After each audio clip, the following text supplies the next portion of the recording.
even though the prize may come with its own set of complications. But why, after the chase is over, do some women find themselves in relationships with bad boys that are filled with drama, confusion, and emotional pain? The truth is that, for some, the excitement and intensity of the bad boy persona become addictive. The emotional highs and lows, the periods of uncertainty, and the moments of passion create a psychological pattern that can be hard to break. As much as women may desire stability and peace, they may also crave the rush that comes from being in a relationship that is emotionally charged, chaotic, and unpredictable. Over time, however, the realization often sets in. The emotional turmoil that comes with the bad boy is not sustainable. The lack of emotional availability, the constant drama, and the instability can wear a person down. What once felt exciting and thrilling becomes exhausting, and many women find themselves questioning whether the bad boy lifestyle is worth the price of emotional well-being. This is often when the pull of the nice guy becomes stronger. The nice guy represents comfort, stability, and emotional availability, qualities that, over time, prove to be more fulfilling and sustainable than the unpredictable chaos of the bad boy.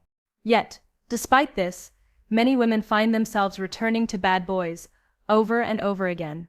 It's a cycle of attraction, excitement, and emotional turbulence that is deeply embedded in their psychology. Understanding the reasons why women choose bad boys is not about placing blame or judging. It's about recognizing the complex interplay of emotions, psychology, and biology that shapes our relationships.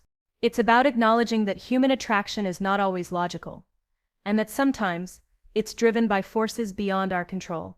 When we examine this attraction to bad boys further, it's essential to understand that in many ways, it goes beyond the surface level. It's not just about the thrill of excitement, nor is it simply the rebellious nature that draws women in. There are deeper psychological undercurrents that make this dynamic so powerful. It taps into the idea of emotional regulation, a term in psychology that refers to how we manage and respond to our emotions. For some women, the emotional chaos that comes with a bad boy can trigger a heightened state of emotional intensity, leading them to feel more alive and more connected to their emotions. This emotional arousal, often coupled with the unpredictability of the bad boy's behavior, can become something of an addiction. The unpredictability means that one moment, things are calm and predictable, but in the next moment, everything can change.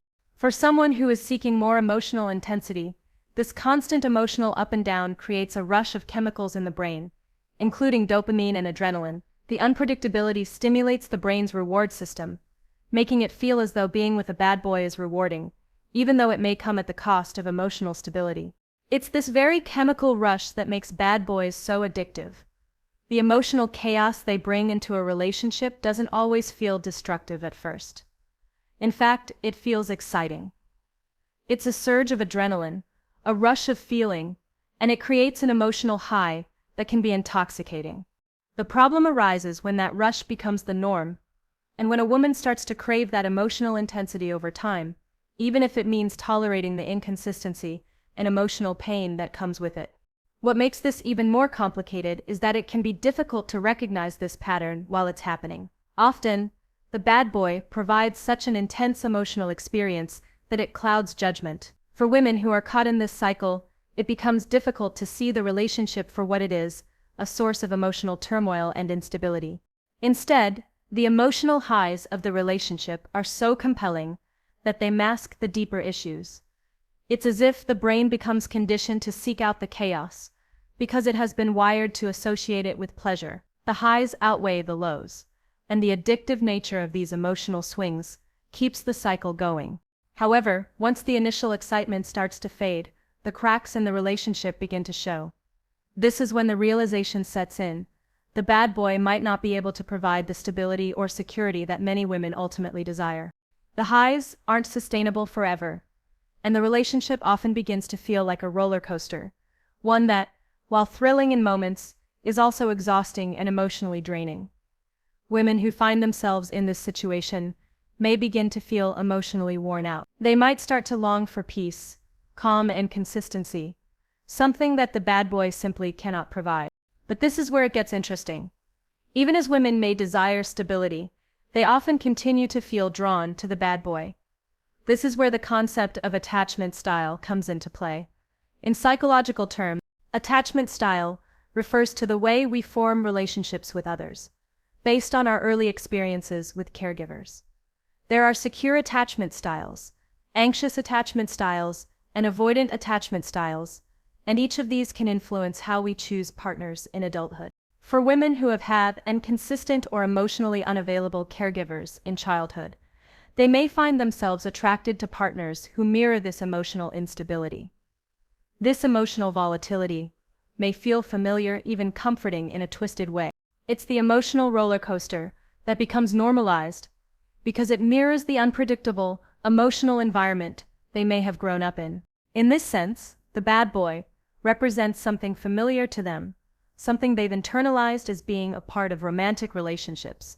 It's not that they consciously choose this type of partner, rather it's that the emotional ups and downs feel familiar, even though they are ultimately unhealthy. It's as if they've learned to navigate relationships in this chaotic way, and so they unconsciously seek it out again and again. This can be incredibly difficult to break free from, because it requires a deep understanding of one's attachment style, and the ability to change ingrained patterns of behavior. However, as time passes, and the emotional toll of being with the bad boy accumulates, many women begin to realize that this cycle isn't fulfilling them in the long run. The excitement that once felt intoxicating starts to feel like an emotional burden. The highs no longer outweigh the lows, and the pain becomes too much to ignore.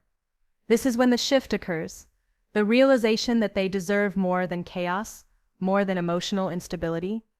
This is when the nice guy starts to seem more appealing. The nice guy, with his consistency, emotional availability,